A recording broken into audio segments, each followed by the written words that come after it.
सो good morning dear student. Last video में हम लोगों ने स्टडी किया था torque due to electric dipole.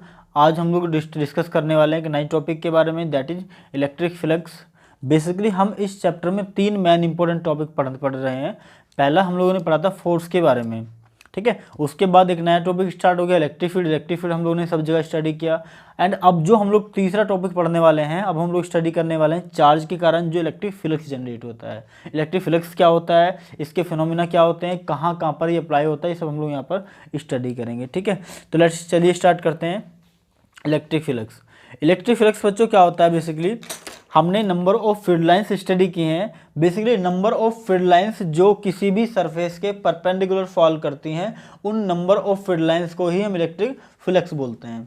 क्या बोलते हैं उनको? नंबर ऑफ फील्ड लाइंस को इलेक्ट्रिक फ्लक्स बोलते हैं। जैसे एग्जांपल्स लेके मैं आपको बताता हूँ। जैसे मान लेते हैं ये एक सरफेस है, आपको दिखाई दे रहा है ये एक सरफेस है, ठीक है। यहाँ से मान लेते हैं इलेक्ट्रिक फील्ड निकल रही है। These are the electric fields, these are the electric fields. तो लेट करते हैं ये इलेक्ट्रिक फील्ड्स हैं बेसिकली जो इस सरफेस एरिया से पास कर रही हैं। तो हम ये कहेंगे कि these electric field lines which is passing through this surface area, which is passing through this surface area, तो this is called electric flux. Clear है? What electric flux? तो number of field lines which passes through a cross section area, that is called electric flux, ठीक है। सबसे पहली condition ये होती है इसकी कि ये जो फील्ड लाइंस हैं ये इस सरफेस के परपेंडिकुलर होनी चाहिए। These field lines should be perpendicular to this surface. You can see here the angle between this, ये सरफेस हमारा ऐसे है एंड ये फील्ड लाइंस ऐसे हैं, ठीक है। तो इसको इलेक्ट्रिक फ्लक्स बोलते हैं, ठीक है। समझ आया? अब इसमें एक इंपॉर्टेंट चीज़ ये होती है बच्चों को बड़ा डाउट रहता है कि ये जो एरिया होता है बेसिकली ये कैसी क्वांटिटी होती है। तो आपको याद रखना है एरिया एक वेक्टर क्वांटिटी होती है, यू शुड नो। जैसे एग्जांपल्स के लिए आप क्या करते हैं, ये प्रेशर मान लेते हैं, इस पर आप क्या कर रहे हैं, प्रेशर लगा रहे हैं, ठीक है। जैसे मैं दूसरा एग्जांपल आपके लोग देखे बताता हूँ। आप मान लेते हैं इस पर प्रेशर लगा रहे हैं, इस पर फोर्स लगा रहे हैं। तो आपसे पूछे कि प्रेशर निकालिए, प्रेशर में फोर्स अपॉन एरिया होता है। तो बताइए क्या एरिया आप ये वाला लेंगे या ये लेंगे? तो आंसर है हम एरिया ये लेंगे। आप ये क्यों नहीं ले रहे हैं? क्या ये एरिया इस बॉडी का नहीं है? तो आंसर है this area is also of this body but we will include this area because we apply the force on this area. हमने फोर्स इस एरिया पे अप्लाई किया है। तो हमें एरिया से मतलब होता है, एरिया की डायरेक्शन से मतलब होता है। हमें एरिया की इस वाली डायरेक्शन का एरिया नहीं लेना है, हमें दिस एरिया लेना है। This area we take this area because we apply the force in this area. तो हमें क्या होता है, एरिया से मतलब होता है, एरिया की डायरेक्शन से मतलब होता है, ठीक है। तो इलेक्ट्रिक फील्ड लाइंस हम वो कंसिडर करते हैं जो हमारे सरफेस के क्या होती है, परपेंडिकुलर होती है, ठीक है। इसको हम लोग बेसिकली फाई से नोट करते हैं। ये साइन आपको शायद पता, अब से पहले शायद पता नहीं पढ़ा होगा कि नहीं। इसको बेसिकली हम बोलते हैं फाई, ठीक है। फाई बोलते हैं इसको हम फाई को ऐसे भी लिख सकते हैं एफ वाई, ठीक है। इसको हम फाई से नोट करते हैं, फाई ई। फाई मतलब फ्लक्स, ई मतलब इलेक्ट्रिक फ्लक्स, क्योंकि फाई का हम बाद में भी इस्तेमाल करेंगे। जब मैग्नेटिज्म पढ़ेंगे वहाँ पर भी हम मैग्नेटिक फ्लक्स के बारे में स्टडी करेंगे, ठीक है। एरिया वेक्टर की बात करें तो मैंने अभी जस्ट बताया एरिया वेक्टर लेते हैं हम। एरिया एक वेक्टर होता है। क्यों वेक्टर होता है? क्योंकि हम सिर्फ एरिया को तब इंक्लूड करते हैं जब इसके परपेंडिकुलर की बात कर रहे हो। जब यहाँ से हम देख रहे हैं तो ये एरिया की बात करेंगे। अगर मान लेते हैं देख यहाँ से रहे हैं हम और एरिया ये कंसिडर कर रहे हैं, तो इसका जो सरफेस परपेंडिकुलर है ना वो ये है। हम एरिया हमेशा परपेंडिकुलर लेते हैं, ये याद रखना। We take perpendicular area. हम यहाँ से देख रहे हैं तो ये एरिया, और अगर ये ऐसे होगा तो इसके परपेंडिकुलर एरिया की डायरेक्शन होगी। एरिया की डायरेक्शन उसके जस्ट परपेंडिकुलर होती है, you should know about that, ठीक है। क्लियर है यहाँ तक? Area is vector quantity because to find area we have to do cross product and cross product is the identity of vector quantity. ये भी आपको पता होना चाहिए। अगर हम किसी चीज़ का एरिया निकालते हैं, let it is a square and we find the area of this a into a cross a लिखते हैं कि नहीं, ए बी क्रॉस बी से लिखते हैं। और क्रॉस में आपको शायद पता होगा, 11th क्लास में आप लोगों ने स्टडी भी किया होगा कि जो क्रॉस प्रोडक्ट होता है वो वेक्टर प्रोडक्ट होता है। उसमें हमेशा ए क्रॉस बी, जैसे लास्ट वीडियो में हम लोगों ने बताया था आपको कि ये क्रॉस बी पी क्रॉस ई होता है, तो इसकी जगह हम साइन थीटा लिख सकते हैं। ऐसे ही जब इस डिस्टेंस का और इस डिस्प्लेसमेंट मतलब दोनों डिस्प्लेसमेंट को अगर प्रोडक्ट करते हैं तो बेसिकली इस क्रॉस को फिनिश करने के लिए या इसका एरिया का मैग्नीट्यूड निकालने के लिए हम ए स्क्वायर साइन थीटा भी लगाते हैं, क्योंकि जब भी दो वेक्टर क्वांटिटी का प्रोडक्ट किया जाता है तो उनके मैग्नीट्यूड में हमेशा साइन थीटा आता है। क्लियर है। अब आप पूछेंगे कि फिर इसके फॉर्मूले में साइन थीटा क्यों नहीं आता है, तो आंसर है कि हम हमेशा एरिया ये कंसीडर कर देंगे, दिस इज अ स्क्वायर, इसके perpendicular this we take this area. ये दिखाई दे रहा है सामने से, जो एरिया सामने से दिखाई दे रहा है, वी पुट दिस एरिया। और आपको पता है जब हम इसका सरफेस का ये एरिया लेते हैं, जब हम इस सरफेस का ये एरिया लेते हैं तो इनके बीच में एंगल कितना है, 90 डिग्री का है, और साइन 90 कितना होता है बच्चों, 1 होता है, तो इट वुड बिकेम 1। तो इसलिए हमारा जो फॉर्मूला बनता है वो ए स्क्वायर बना है। ठीक है, यहाँ से आपको एक क्लियर समझ में आई होगी चीज़ कि जो वेक्टर बेसिकली ये होता है, एरिया वेक्टर जो होता है, एरिया एक वेक्टर क्वांटिटी होती है जिसको हमें वेक्टर लेना चाहिए। ठीक है, जैसे आप इधर देख सकते हैं, जैसे 3 डायमेंशनल है, ये जेड डायरेक्शन है, ये एक्स डायरेक्शन है, ये वाई डायरेक्शन है। ठीक है, यहाँ पर मान लेते हैं जेड और एक्स में आपने कोई एरिया पकड़ लिया, तो आप देखते हैं लेट करते हैं, ये एल है, ये बी है, तो basically this is the direction of this area, या this is the direction of this length and this is direction of this length. यहाँ पर भी आपको वेक्टर क्वांटिटी इसको लेट करना पड़ेगा। ठीक है, एग्जांपल्स के लिए एक्स डायरेक्शन में जो होता है आई कैप होता है, वाई डायरेक्शन में जो होता है जे कैप होता है,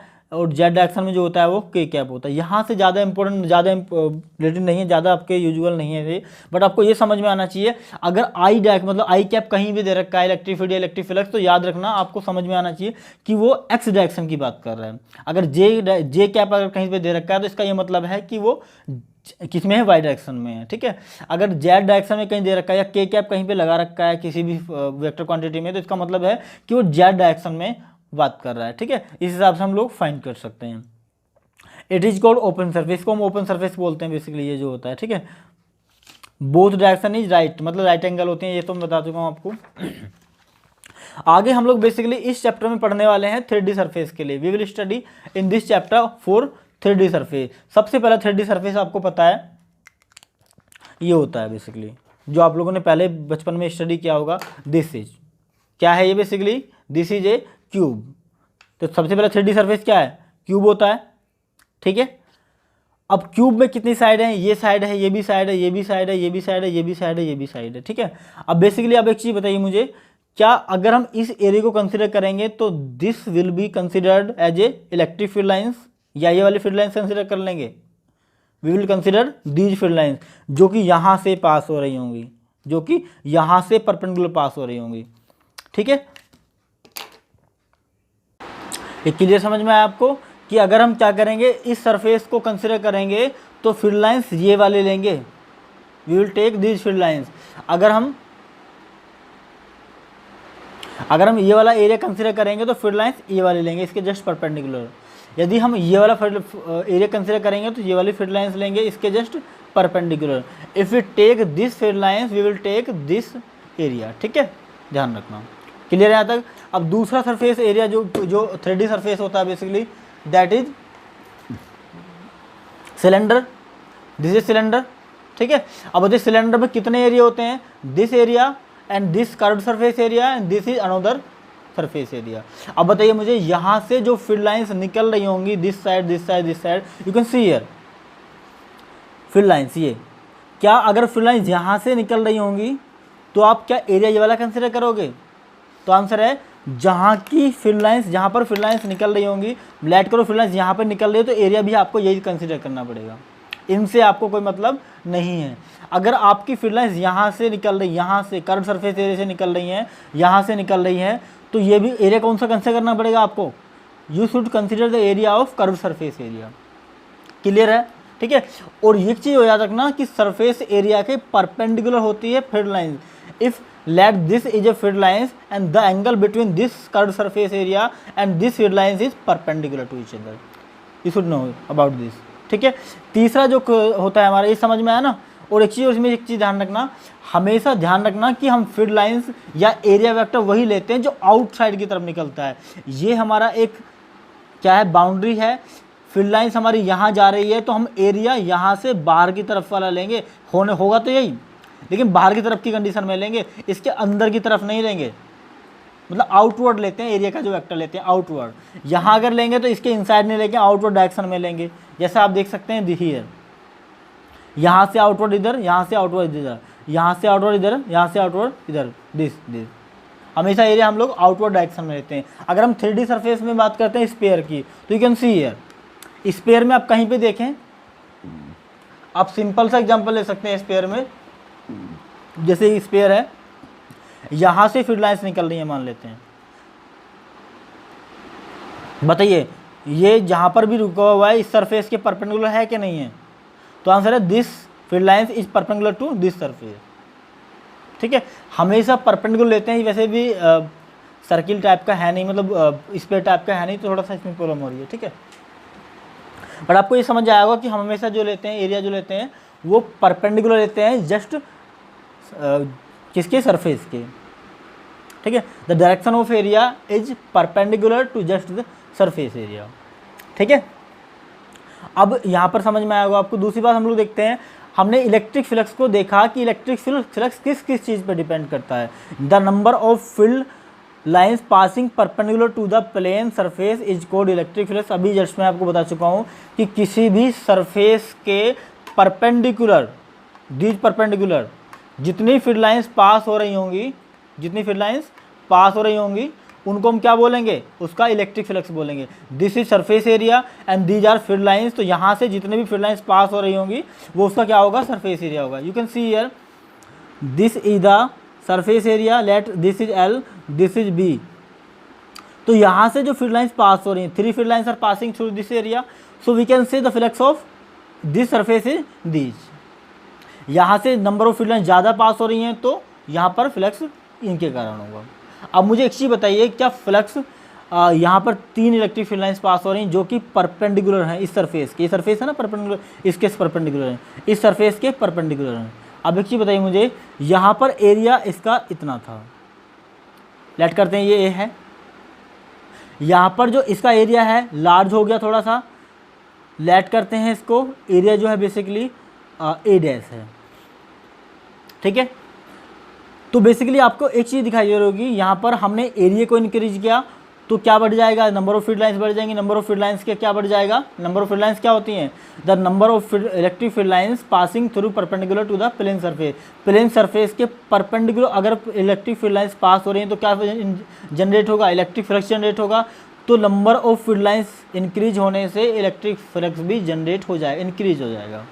ठीक है, दूसरा नंबर ऑफ फील्ड लाइंस आपको दिखाई दे रही है, यहाँ पे फील्ड लाइंस 3 है, यहाँ पे फील्ड लाइंस 5 है। बताइए कहाँ पर ज़्यादा होगा, तो आंसर जहाँ पर नंबर ऑफ फील्ड लाइंस ज़्यादा होंगी वहाँ पर जो होगा इलेक्ट्रिक फ्लक्स ज़्यादा होगा। ये आपको मैं ऑलरेडी बता चुका हूँ। तो जो बेसिकली फ्लक्स है वो 2 चीज़ों पर डिपेंड करता है। पहला तो नंबर ऑफ फील्ड लाइंस पे, यहाँ नंबर ऑफ फील्ड लाइंस 3 है, यहाँ पे नंबर ऑफ फील्ड लाइंस 5 है। तो नंबर ऑफ फील्ड लाइंस की जहाँ पर 3 है वहाँ पर कम होगा इलेक्ट्रिक फ्लक्स, जहाँ पर 5 वहाँ पर ज़्यादा होगा। दूसरा तो electric flux is directly proportional to electric field lines. ठीक है, दूसरा बेसिकली है हम एरिया की बात करते हैं। यहाँ पर एरिया स्मॉल था, यहाँ पर एरिया ज़्यादा है। स्मॉल एरिया में कम इलेक्ट्रिक फील्ड लाइंस आती हैं, लार्ज एरिया में ज़्यादा इलेक्ट्रिक फील्ड लाइंस आती हैं। तो इलेक्ट्रिक फील्ड लाइंस जहाँ पर ज़्यादा होंगी वहाँ पर इलेक्ट्रिक फ्लक्स ज़्यादा होगा, तो यहाँ पर इलेक्ट्रिक फ्लक्स ज़्यादा होगा, यहाँ पर इलेक्ट्रिक फ्लक्स कम होगा। तो इसका मतलब ये है कि इलेक्ट्रिक फ्लक्स एरिया पर भी डिपेंड करता है। तो हमने दूसरी कंडीशन देख ली कि electric flux is directly proportional to area also. ठीक है, हमने दोनों को मिलाया तो बन जाता है phi E is equal to E vector dot A vector. पता है यहाँ तक समझ आया कि नहीं, क्लियर है यहाँ तक? तो बेसिकली हमारा ये फॉर्मूला बन जाता है कि electric flux is equal to E vector dot A vector. Clear है यहाँ तक? और आपको अब एक चीज़ समझ में आनी चाहिए कि ई डॉट ए, ये भी वैक्टर क्वांटिटी, ये भी वैक्टर क्वांटिटी, दोनों का ये कौन सा प्रोडक्ट है, इसको बोलते हैं scalar product. This is scalar product. और स्केलर प्रोडक्ट में क्या आता है, बेसिकली कोस थीटा आता है। तो वी कैन सी हियर या we can write here phi E A cos theta. अच्छा, अब एक चीज़ बताता हूँ, ये कोस थीटा आया, इसका दूसरा रीजन भी है। आप मुझे एक चीज़ बताइए, यहाँ से फील्ड लाइन्स हैं, देखिए इधर यहाँ से फील्ड लाइन्स पास हो रही हैं, these field lines are passing through this surface.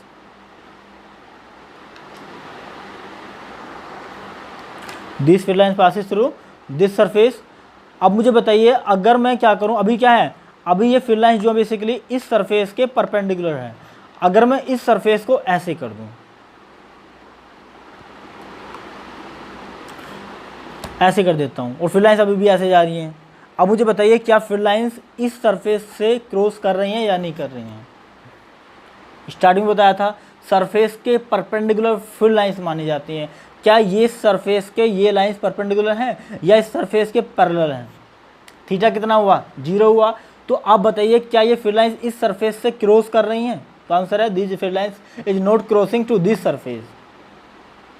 तो आप बताइए क्या इस एरिया से इलेक्ट्रिक फ्लक्स जनरेट होगा। तो electric flux will be 0। Why 0? Because these field lines are not intersecting to this surface at right angle, इसलिए यहाँ पे इलेक्ट्रिक फ्लक्स 0 हो जाएगा। और जैसे ही ये परपेंडिकुलर हुआ, जैसे ही ये इस सरफेस के परपेंडिकुलर हुआ तो फ्लक्स जनरेट होना स्टार्ट हो जाएगा मैक्सिमम, क्योंकि अब इस सरफेस के ये फ्लक्स जो फील्ड लाइन्स है बेसिकली परपेंडिकुलरली फॉल कर रही हैं, मतलब ये थीटा पे भी डिपेंड करता है। ठीक है, इसके लिए मैं आपको डायग्राम दिखाता हूँ। जैसे सरफेस एरिया हमारा ये है, this is our surface area, ये हमारा इलेक्ट्रिक फील्ड लाइंस की डायरेक्शन एलेक्ट करते हैं। ठीक है, और बताइए, अब बताइए मुझे इस जो सरफेस एरिया इसकी परपेंडिकुलर डायरेक्शन कौन सी है। This is perpendicular direction. मान लेते हैं इलेक्ट्रिक फील्ड लाइन जो है वो एरिया के थीटा डिग्री पे इंक्लाइंड है। Electric field lines are inclined at theta degree to the area vector, this area vector. तो इस इलेक्ट्रिक फील्ड की डायरेक्शन के 2 कंपोनेंट्स होंगे। एक कंपोनेंट थीटा की डायरेक्शन में होगा जो कि ई कोस थीटा होगा, थीटा की डायरेक्शन में कोस थीटा वाला कंपोनेंट होता है, और जो परपेंडिकुलर होता है वो ई साइन थीटा वाला होता है। अगर ये फील्ड लाइंस ऐसे जा रही होती तो क्या इस सरफेस एरिया से क्रॉस कर रही होती। तो आंसर है क्रॉस नहीं कर रही होती, उस कंडीशन में इलेक्ट्रिक फ्लक्स 0 होता। अभी क्रॉस कर रही हैं, यहाँ पर अगर होंगी तो मैक्सिमम क्रॉस करेंगी तो इलेक्ट्रिक फ्लक्स मैक्सिमम होगा। तो याद रखना हम इस इलेक्ट्रिक फ्लक्स का कौन सा कंपोनेंट लेंगे। We will take the component of this electric field will cos theta, we take this electric field will be cos theta. ठीक है, क्योंकि थीटा किस किस के बीच का एंगल है, ई डैश मतलब E vector electric field and area vector. Area vector और इलेक्ट्रिक फील्ड दोनों क्या होने चाहिए, सेम डायरेक्शन में, बट जो एरिया है इसके परपेंडिकुलर फील्ड लाइंस होनी चाहिए। याद रखना एरिया वेक्टर ये होता है जो ये एरिया, ये हमारा एरिया सरफेस एरिया है, इसके परपेंडिकुलर डायरेक्शन जो है बेसिकली जिधर वो फेस करता है।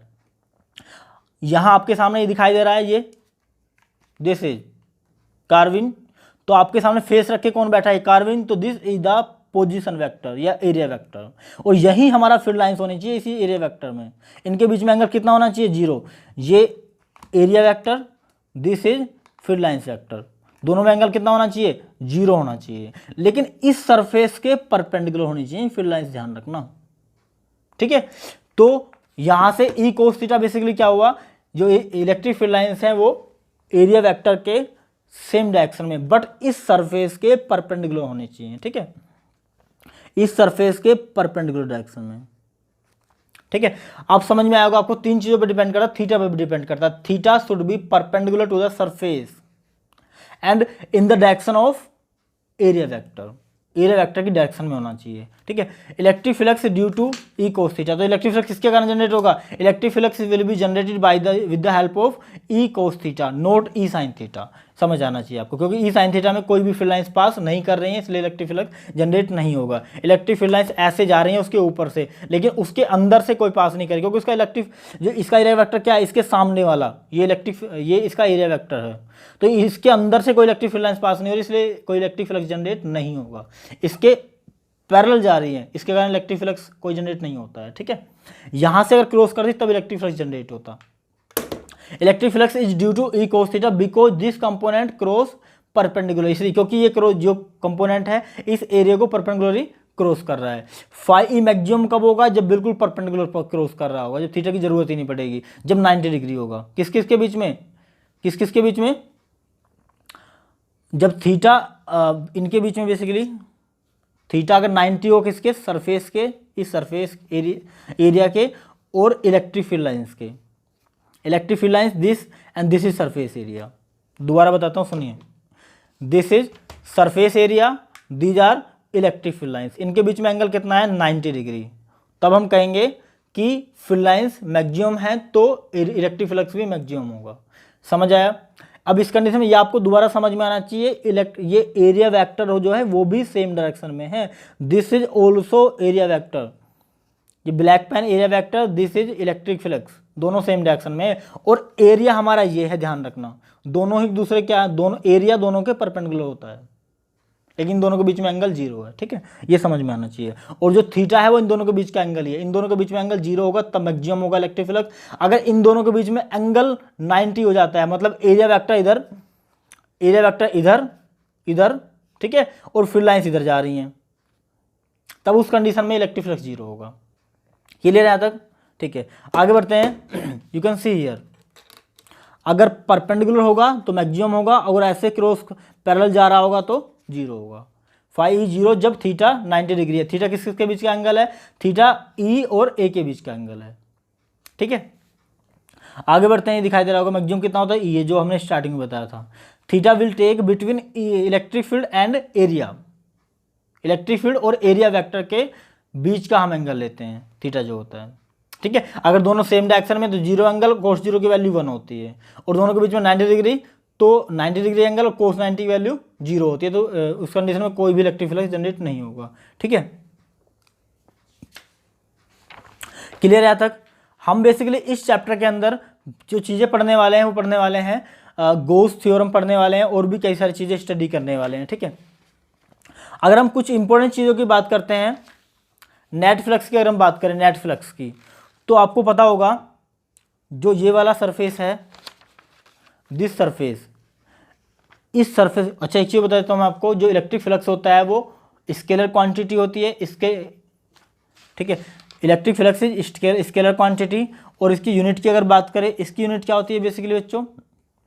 इसकी यूनिट होती है न्यूटन पर कूलम, और इसकी जो होती है मीटर स्क्वायर होती है, तो इसकी यूनिट क्या हो जाएगी? न्यूटन मीटर स्क्वायर पर कूलम, न्यूटन मीटर स्क्वायर पर कूलम इसकी ऐसा यूनिट होती है। ठीक है, तो अगर हम स्टडी करते हैं, बताइए मुझे, इलेक्ट्रिक फ्लक्स जो होता है, अगर इस डायरेक्शन में इलेक्ट्रिक फ्लक्स निकालते हैं और इस डायरेक्शन में इलेक्ट्रिक फ्लक्स निकालते हैं, पता है जल्दी से, इलेक्ट्रिक फ्लक्स जो होता है इस डायरेक्शन में होगा, वो इधर अगर हम निगेटिव लेंगे, इस डायरेक्शन में हम पॉजिटिव लेंगे, तो these will cancel out to each other. अगर हम इधर पॉजिटिव लेते हैं, इधर नेगेटिव लेते हैं, these will cancel out to each other. तो टोटल इलेक्ट्रिक फ्लक्स कितना हो जाएगा? 0 होगा कि नहीं होगा? कब? जब इसके इनसाइड में कोई भी एक्स्ट्रा चार्ज नहीं रखा हुआ है। तो एक रूल्स बन जाता है, अगर किसी भी क्लोज सरफेस के इनसाइड में कोई भी एक्स्ट्रा चार्ज नहीं रखा हुआ है, तो उसके अंदर जो फाई नेट होगा वो कितना होगा? बेसिकली 0 होगा। Electric flux will be 0 inside the 3D surface if there is no charge placed inside the 3D surface. Clear है यहाँ तक? ठीक है, अब सुनिए, मैं आपको जैसा पहले बता चुका हूँ कि जो हमारा उसका फॉर्मूला होता है इलेक्ट्रिक फ्लक्स का, वो होता है ई A cos theta, E A cos theta. अब एरिया कौन सा लेते हैं? एरिया अभी बताया, जस्ट बहुत देर से ये बता रहा हूँ, एरिया वही लेंगे जिसमें से फील्ड लाइंस निकल रही होंगी, जिसमें से फील्ड लाइंस निकल रही होंगी, वही एरिया हम कंसीडर करते हैं, ध्यान रखना।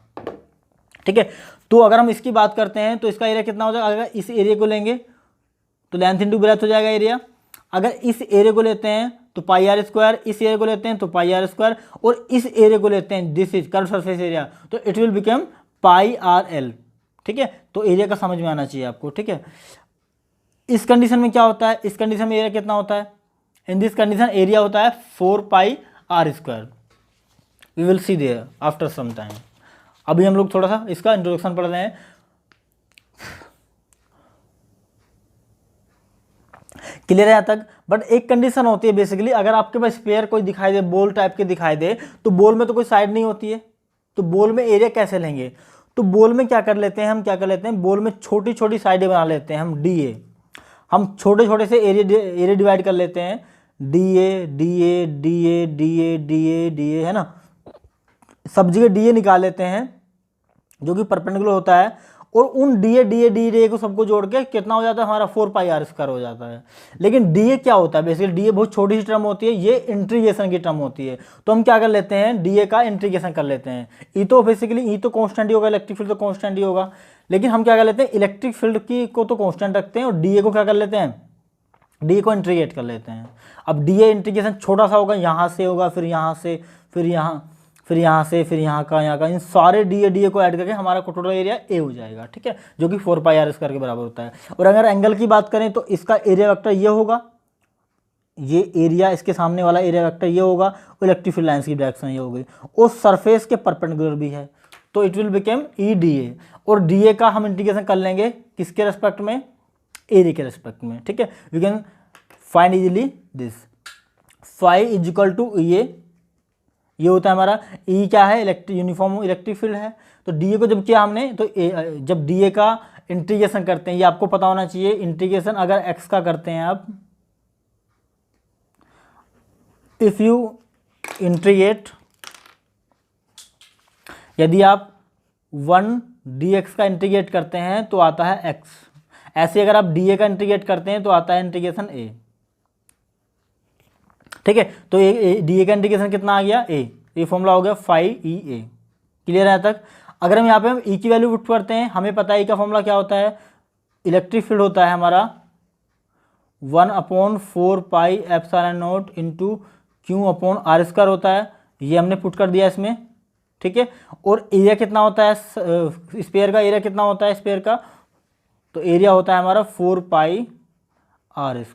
जैसे वैल्यू पुट करी, 4 से 4 कैंसिल, पाई से पाई कैंसिल, r² से r² cancel, it will become phi is equal to Q/ε0। बताइए समझ आया कि नहीं आया ये। तो जो हमारा फॉर्मूला होता है फाई बराबर Q/ε0 होता है। What is electric flux, electric flux is Q/ε0। क्यों क्या होता है, क्यों होता है बेसिकली किसी भी क्लोज सरफेस के इनसाइड में कितना चार्ज रखा है, इनसाइड में। What is Q, Q is the charge inside the close surface, close surface मतलब 3D सरफेस। इसी लॉ को हम बोलते हैं Gauss theorem, we call this is Gauss theorem. यहां तक कोई डाउट है, ठीक है। गोस थ्योरम बेसिकली हम इसे ही कहते हैं। आगे हम लोग इसका स्टेटमेंट देखेंगे basically. So we will study here Gauss theorem. जैसे कि हम लोगों ने अभी पढ़ा था, गोस थ्योरम इंट्रोड्यूस की थी कि जो बेसिकली फाई होता है, इलेक्ट्रिक फ्लक्स होता है, वो कितना होता है, इलेक्ट्रिक फ्लक्स होता है हमारा टोटल Q/ε0, Q/ε0 किसमें, किसी भी 3D सरफेस में। तो ये कैसे आया, गोस नियम, गोस जो लॉ है, गोस थ्योरम जो है वो कैसे आई, उसका स्टेटमेंट क्या, वो हम लोग यहाँ पे स्टडी करेंगे। तो व्हाट इज गोस लॉ, तो Gauss law is the net electric flux through a close surface, किसी भी क्लोज सरफेस के अंदर, क्लोज सरफेस मतलब 3D surface, you should know about 3D surface, this is 3D surface. इसके अंदर जो रखा हो कोई भी चार्ज जो रखा होता है, उसको अगर ε0 से डिवाइड कर देते हैं तो हम उसको बोलते हैं electric flux. The net electric flux, याद रखना ये बहुत बहुत इंपॉर्टेंट टॉपिक है, हर साल एक डेरिवेशन यहाँ से आता है, कभी कभी तो गोस थ्योरम आती है, कभी इसका कोई डेरिवेशन दूसरा आ जाता है। The net electric flux through a close surface 3D, close surface का मतलब 3D, is 1/ε0 times the charge include by it. मतलब जो इलेक्ट्रिक फ्लक्स होता है बेसिकली, इलेक्ट्रिक फ्लक्स जो होता है वो 1/ε0 टाइम्स होता है जो क्यों इनसाइड रखा होता है, जो चार्ज इनसाइड रखा होता है उसको, उसका 1/ε0 टाइम्स क्या होता है, इलेक्ट्रिक फ्लक्स होता है, ठीक है। इसको ऊपर रखेंगे तो Q/ε0 हो जाएगा। अभी जस्ट पहले मैंने बताया था आपको Q/ε0 क्या होता है, इलेक्ट्रिक फ्लक्स होता है। क्लियर है यहाँ तक, ठीक है। और इलेक्ट्रिक फ्लक्स का हमने दूसरा भी फॉर्मूला बताया, अभी क्या बताया था इलेक्ट्रिक फ्लक्स का formula, this is electric flux, the formula of electric flux, EDA या EA। EDA कब, जब छोटे छोटे स्मॉल पार्टिकल, स्मॉल एरिया हमें लेने पड़ रहे हो, एलिमेंट्री एरिया हमें फाइंड करने पड़ते हो। EA तब जब बेसिकली एरिया हमें कंसिडर पता हो कि हमें L/B लेना है, ये वाला एरिया लेना है, या ये वाला एरिया लेना है, या ये ऊपर वाला एरिया लेना है, तब हमें आसानी से ले सकते हैं। लेकिन अब अगर हमें कंसीडर ना हो कौन सा एरिया लेना है तो हम DA ले लेते हैं। तो हमने ये ले लिया फाई क्लोज सरफेस का EDA is equal to Q inside/ε0। इसका मतलब होता है क्लोज इंटीग्रल, कि हम लोग जिस भी सरफेस का एरिया निकालेंगे वो क्लोज एरिया निकालेंगे, कभी भी ओपन सरफेस का एरिया नहीं निकालेंगे। अगर ओपन सरफेस आपको मिलता भी है तो याद रखना आप क्या बना लेंगे उसको, क्लोज। जैसे एग्जांपल्स के लिए आपके पास कोई एरिया ऐसे आ जाता है कि यहाँ से इस सरफेस से ऊपर यहाँ पर क्यों चार्ज रखा है, यहाँ से याद रखना, देखो इधर ये एक है, इससे ऊपर यहाँ पर एक चार्ज रखा हुआ है क्यों, तो आप इसको कंसीडर, इसके कारण इलेक्ट्रिक फ्लक्स निकाले, तो आप क्या करेंगे, क्योंकि ये खुला हुआ है, ओपनली सरफेस है, आप इसको क्या बना लेंगे, क्यू बना लेंगे। इधर का भी लेट कर लेंगे, इधर का लेयर भी आप खुद लेट कर लेंगे, इधर के लेयर भी खुद लेट कर लेंगे, इधर के लेयर भी खुद लेट कर लेंगे, इधर की लेयर भी, ऊपर के लेयर भी, इस तरह से क्लोज हो जाएगा। क्योंकि हमारा जो गोस थ्योरम है बेसिकली क्लोज सरफेस पे ही वैलिड है, 3D सरफेस पे ही वैलिड है। इसकी लिमिटेशन हम लोग बाद में चल के स्टडी करेंगे, बट आपको पता होना चाहिए कि गोस थ्योरम हम लोग तभी लगा सकते हैं, ठीक है। तो E D A is equal to Q inside upon E not epsilon not, ठीक है। This is the complete formula. ये इसका मतलब क्या होता है कि क्लोज इंटीग्रल निकाल रहे हैं हम, क्लोज सरफेस का इंटीग्रल निकाल रहे हैं, ठीक है, निकाल लेते हैं। अब बात करते हैं हम लोग, देख लेते हैं इधर लेट करते हैं, ये क्लोज सरफेस है, यहाँ हमने डी एल एड किया, यहाँ पर डी एल एड किया, यहाँ पर डी एल एड किया, यहाँ पर डी एल एड किया, ठीक है, यहाँ पर डी एल एड किया, यहाँ चार्ज रखा है प्लस क्यू कोई। अब यहाँ से जब इलेक्ट्रिक फ्लक्स निकलेगा आउटसाइड हमेशा प्लस से दूर की तरफ जाता है, तो क्या इस सरफेस के परपेंडिकुलर फील्ड लाइंस जा रही हैं या नहीं जा रही हैं, और इसका एरिया वेक्टर भी इधर होगा, तो यहाँ इलेक्ट्रिक फ्लक्स होगा। लेट करते हैं, यहाँ पे इलेक्ट्रिक फ्लक्स बहुत छोटा सा है डी फाई ई, यहाँ पर भी इलेक्ट्रिक फ्लक्स कितना है डी फाई ई, यहाँ पर भी इलेक्ट्रिक फ्लक्स कितना है डी फाई ई। क्यों डी फाई ई ले रहे हैं हम स्मॉल पर, क्योंकि हमने एरिया भी तो छोटा सा लिया है, अगर एरिया छोटा लेंगे तो फ्लक्स भी छोटा होगा। अब ऐसे डी ए का कारण जितना भी इलेक्ट्रिक फ्लक्स हो, यहाँ के कारण डी फाई ई, यहाँ के कारण d phi E, d phi A का मतलब होता है बच्चों बहुत छोटा सा फ्लक्स, तो यहाँ छोटे से एरिया के कारण फ्लक्स कितना होगा डी फाई ई, यहाँ के कारण भी डी फाई ई, यहाँ के कारण भी डी फाई ई, यहाँ के कारण भी, यहाँ के कारण भी, पूरे सरफेस के कारण, इन सबको ऐड कर देंगे तो हमारा total phi E surface electric flux generate हो जाएगा। एरिया कितना हो जाएगा उस कंडीशन में, ए हो जाएगा, ठीक है। तो आप डी फाई इजकल हो जाएगा ई डी ए कोस थीटा, क्योंकि थीटा जो है बेसिकली किस किस के बीच का एंगल होता है, इलेक्ट्रिक फील्ड लाइंस और एरिया। ये अगर एरिया होगा तो इसका एरिया वेक्टर इधर है, क्योंकि इसके सामने वाली टर्म क्या ये है, और फील्ड लाइंस भी यहाँ से ऐसे निकलेंगी, तो इनके बीच का एंगल कितना हुआ 0, तो कोस थीटा की वैल्यू 1 हो जाएगी, कोस 0 की वैल्यू 1 होती है। ये टर्म हो जाएगी हमारे D phi is equal to E D A, ठीक है। ई को बाहर रखेंगे क्योंकि ई हमारा फिक्स है, चार्ज हमारा फिक्स है। ए का इंटीग्रेशन कर देंगे क्योंकि डी ए बहुत सारे हैं 0 से ए तक, तो ई को बाहर रखा हमने, डी ए का इंटीग्रेशन, ए का इंटीग्रेशन मैंने आपको लास्ट वीडियो में बताया था, लास्ट टॉपिक में बताया था। ए का इंटीग्रेशन कितना होता है, ए का इंटीग्रेशन ए हो जाएगा, क्योंकि एक्स का 1 डी एक्स का या एक्स का इंटीग्रेशन, देखिए यहाँ पर जैसे आप इंटीग्रेशन निकालते हैं यहाँ 1 लेट कर सकते हैं, ठीक है, और 1 डी ए का या 1 डी एक्स का इंटीग्रेशन वही टर्म होती है जिसके रेस्पेक्ट में हम कर रहे हैं। जैसे यहाँ बताया था डी एक्स के रेस्पेक्ट में कर रहे हैं तो यहाँ पर एक्स हो जाएगा, ए के रेस्पेक्ट में कर रहे हैं तो यहाँ पर ए हो जाएगा। इंटीग्रेशन के बारे में आपको ज़्यादा जानकारी अभी है नहीं, but you have to study about integration because physics is nothing without integration और डिफरेंशिएशन, ठीक है। तो यहाँ पर इसका डी ए का इंटीग्रेशन कितना हो जाएगा, ए हो जाएगा, क्लियर है। अब ई की वैल्यू पुट करो, हमें पता है 1/4 pi epsilon not into Q upon R square, और एरिया क्या होता है इसका 4 पाई आर स्क्वायर होता है, 4 पाई से 4 पाई कैंसिल, और आर स्क्वायर से R square cancel, so phi E will be Q inside upon epsilon not this. तो this is the Gauss theorem, clear है यहाँ तक, एनी डाउट, ठीक है। अब आपको ये फॉर्मूला डिपेंड करता है, तो फॉर्मूले से आपको कुछ चीज़ें समझ में आएंगी, ये समझ आए स्टेटमेंट और ये प्रूफ बहुत इंपॉर्टेंट है, ठीक है। Electric flux does not depend on size, close size, तो बेसिकली आपको ये चीज़ समझ में आई होगी, इलेक्ट्रिक फ्लक्स ना तो इसके साइज पे डिपेंड करता है कितना छोटा है कितना बड़ा है, क्योंकि इलेक्ट्रिक फ्लक्स तो क्यू इनसाइड चार्ज जो रखा है उसके अंदर उस पर डिपेंड करता है, या उसकी प्रॉपर्टी मैटर की प्रॉपर्टी पर डिपेंड करता है, और किसी चीज़ पर डिपेंड नहीं करता है। तो बेसिकली ये चाहे सर्किल इतना होता या सर्किल इतना होता, मतलब सर्किल मतलब जो हमारा स्पेयर है, चाहे स्पेयर हमारा इतना बड़ा होता, हमारा इलेक्ट्रिक फ्लक्स इतना ही आता, ठीक है। तो electric flux does not depend on size, close size, size पे डिपेंड नहीं करता। Shape of surface does not affected on flux, shape पे भी कोई ये डिपेंड नहीं करता है, ठीक है। यू कैन सी हियर, इसका भी Q net Q upon epsilon not होगा, इसका भी Q net Q upon epsilon not होगा, इसका भी फाई नॉट, मतलब जो इलेक्ट्रिक फ्लक्स होगा इसका भी क्यू अपॉन एप्सिलॉन नॉट, इसका भी epsilon Q upon epsilon not, और इसका भी क्यू अपॉन एप्सिलॉन नॉट ही होगा। समझ आया? In this formal surface is called Gaussian surface. Basically हमें ये चीज़ मैं बताना भूल गया आपको कि जितने भी 3D सरफेस है जहां पर भी रूल्स फॉलो होता है, जिन भी सरफेस के लिए इनका रूल्स फॉलो होता है गॉस सर का, उन सरफेस को हम गॉसियन सरफेस की संज्ञा देते हैं। We called that Gaussian surface. तो all 3D surface is called Gaussian surface. जहां पर भी गॉस का नियम रूल फॉलो होता है उसको क्या बोलते हैं? गॉसियन सरफेस बोलते हैं। If charge is outside then flux is zero. अगर चार्ज इसके अंदर ना होकर यहां पर रखा है तो हमारा फ्लक्स जीरो होगा, क्योंकि हमें इस चार्ज के कारण निकालना है। अगर चार्ज यहां है तो इस स्पेयर का हमें क्या मतलब, उस चार्ज से हमें कोई मतलब नहीं है। अगर चार्ज आउटसाइड है तो इलेक्ट्रिक फ्लक्स जीरो होगा, चार्ज इनसाइड है तब इलेक्ट्रिक फ्लक्स हम लेट कर सकते हैं। यहां तक क्लियर है? नेक्स्ट वीडियो में हम इनके एप्लीकेशन पढ़ेंगे, गॉस थ्योरम के एप्लीकेशन। Today is enough.